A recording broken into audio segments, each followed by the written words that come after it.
সম্মানিত অতিথিবৃন্দ, দুর্ঘটনাস্থলকে কর্ডন করার জন্য আমাদের এয়ারপোর্টের অ্যাবসেক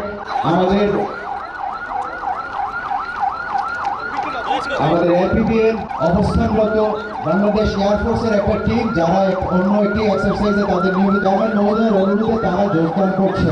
আমাদের ইনিশিয়াল কর্মে তারা বাংলাদেশ এয়ারফোর্সের একটি টিমও যোগদান করছে, যারা সিলেট এয়ারপোর্টে অতিথি আগুন লেগে গেছে। আমাদের ফায়ার ভেহিকেল চলে এসছে কারণে পূর্ব দিক থেকে আগুনটি পূর্ব দিকে, যাতে যারা অগ্নি নির্বাপন করবেন তাদের জন্য কোনো এবং এই ধরনের দুর্ঘটনায় যেসব আয়োজন করতে হয় তার অন্যতম একটি হচ্ছে যাত্রী উদ্ধার এবং তাদেরকে সেবা প্রদান। আমরা সেই কার্যক্রম দেখতে পাচ্ছি।